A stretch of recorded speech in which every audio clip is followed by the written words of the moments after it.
Kita juga melihat media sosial kali ini tuh membuat kita tuh jadi ngerasa kehilangan kita semakin terdramatisir, ya nggak sih? Kalau dulu orang lagi patah hati ya udah dia ke pantai sembuh deh gitu. Sekarang begitu dia di kamar atau dia di pantai ngelihat media sosial, tetap aja nih kita belum bisa merepresentasikan diri kita dengan sebuah ekspektasi di mana ngelihat orang lain itu rasanya hidupnya lebih indah. We cannot control anything or anyone else. Itu yang selalu aku bilang ke teman-teman semuanya di channel analisa ini. Dan yang pasti teman-teman, dalam setiap growth, diri kita itu butuh space untuk healing, untuk grieving, atau kesedihan atas sebuah rasa kehilangan. Assalamualaikum semuanya. Analisa channel kali ini kita akan ngebahas tentang merasa kehilangan, feeling loss. Mungkin kayak pandemi ini tuh mengajarkan kita untuk banyak ikhlas kali ya. Ikhlas untuk nggak bisa melakukan sesuatu yang tidak tahu sampai kapan gitu. Kalau ditanya nih, aku kayak kangen banget sama traveling. Tapi mau gimana lagi? Aku menempatkan diri sebagai teman-teman yang mungkin COVID survivors di luar sana, atau keluarga COVID survivors yang mungkin sekarang harus ditinggalkan karena COVID. Aku nggak ngebayangin kalau kita harus selfish atas diri kita, pengen ini pengen itu, tapi nggak memikirkan perasaan mereka. Itulah kenapa sekarang kita semua diminta untuk bersabar, berdamai, dan mungkin ada juga yang berjuang dengan perasaan kehilangan yang tadi aku sebutin di awal. Oke, channel kali ini, episode kali ini aku akan membahas tentang merasa kehilangan. Kehilangan pekerjaan atau rutinitas normal yang kita lakukan itu pasti membuat satu perubahan emosi, perilaku, dan perasaan setiap harinya nggak karuan. Rasa rindu untuk melakukan aktivitas seperti semula itu ngebikin kita itu ngerasa kayak ada yang mungkin harga dirinya juga jadi ikut hilang juga. Padahal sebenarnya kita dan harga diri kita dengan kehilangan yang kita alami itu ada dua hal yang berbeda. Tapi yang namanya orang lagi kehilangan, pikirannya pasti campur aduk kan. Aku percaya banget teman-teman, growth requires grieving. Jadi kalau kita mau tumbuh, kita tuh kayak harus dijatuhin dulu ke bawah. Ibaratnya nih teman-teman ya, aku pengen ngasih gambar di depan ini. Kalian lihat ya, kalau awalnya seseorang itu dikasih masalah, biasanya dia tuh punya toleransi terhadap masalah itu segini. Terus ya biasa kalau lagi ada masalah dia akan down, begitu masalah selesai dia naik lagi, dapat hadiah dalam hidupnya dia naik lagi. Dan begitu pula ritme selanjutnya. Tiba-tiba ada satu kondisi di mana kita kehilangan. Ternyata kita ngerasa, ya Allah aku gak kuat lagi, ini di luar batas kemampuanku. Seperti kita tuh kayak dijatuhin di bawah banget, yang kita tahu ini gak bisa ditoleransi oleh diri kita sendiri. Dan ternyata yang kita butuhkan hanyalah menerima, menyadari, dan mengolah kehilangan itu. Sehingga tanpa disadari besoknya kita tuh udah gak setidak nyaman di zona itu lagi seperti yang dulu gitu. Kita ada pada tahap yang mungkin lebih gede toleransi kita terhadap kehilangan itu sendiri.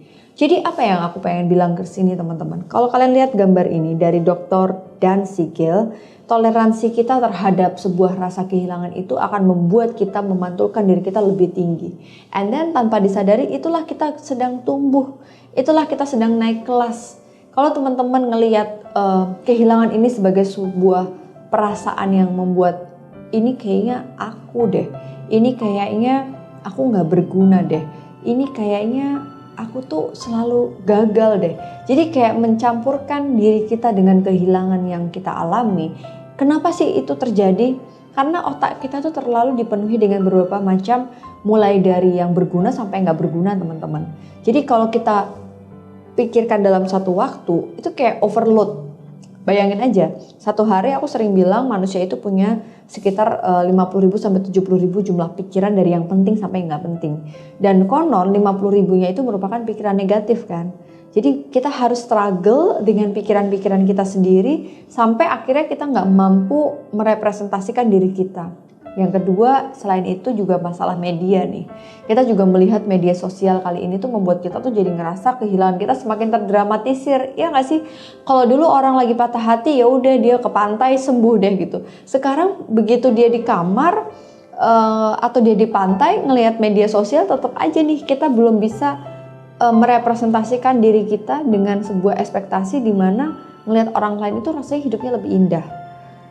Terus yang ketiga, ini ada satu sindrom nih teman-teman, yaitu drift syndrome.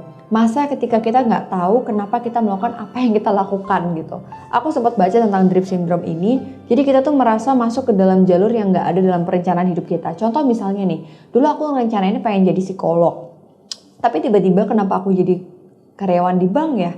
Aku dulu pengen jadi fotografer, tapi kenapa tiba-tiba aku sekarang jadi akuntan ya gitu. Pernah gak sih ngerasa kayak gitu? Ini adalah drift syndrome yang sebenarnya masih banyak lagi contoh yang lain, tapi beberapa hal itu membuat kita itu setelah kehilangan atau kita tuh merasa salah masuk ke dalam sebuah jalur yang kita tuh nggak tahu, ini nggak ada dalam perencanaan hidup kita. Yang membuat kita merasa kehilangan atas diri kita itu adalah dua hal. Pertama, kita kehilangan sebenarnya tujuan kita apa. Yang kedua, kita nggak tahu kita dalam fase kehidupan yang mana. Itu pertanyaan yang sering muncul. Dan apa yang harus kita lakukan teman-teman? Pertama, cobalah teman-teman menyadari dulu. Kenali emosi apa yang sedang kalian lakukan, yang kalian rasakan, yang hadir saat itu. Sedih, kecewa, merasa rendah diri, dan lain sebagainya. Terus yang kedua, coba ingat lagi momen-momen yang membangun kita dan momen-momen keberhasilan yang pernah kita punya dalam hidup.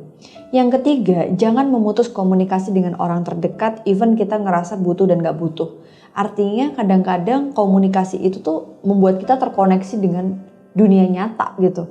Kadang-kadang merasa kehilangan itu adalah dunia kita sendiri loh. Pada bahwa sebenarnya dunia nyata kita masih punya orang-orang yang kita sayangi. Buatlah dirimu semakin terkoneksi dengan banyak orang.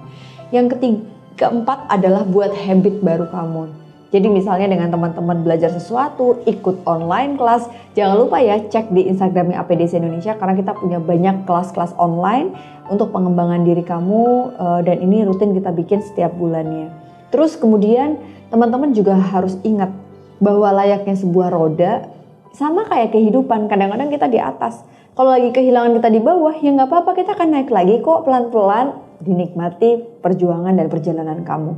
Dan kalau aku pengen bilang, setiap orang itu punya masa di bawah dan setiap orang itu punya masa di atas. Masing-masing beda-beda kok chapternya. Tapi aku gak capek-capek buat ngomong, jangan pernah ngebandingin posisi atau chapter diri kamu sama orang lain. Itu yang bikin kamu gak mau berproses untuk naik ke atas lagi. Sampai jumpa ya teman-teman di episode berikutnya. Dan aku pengen di next episode energi kamu sudah naik di atas levelnya. See you, sampai jumpa. Dan jangan lupa kalau kamu suka sama channel ini, subscribe, komen, dan juga kasih like dan share video ini sebanyak-banyaknya buat kamu yang ngerasa kehilangan. Semoga kamu menemukan lagi tujuan hidup kamu dan fase kamu di mana. Assalamualaikum.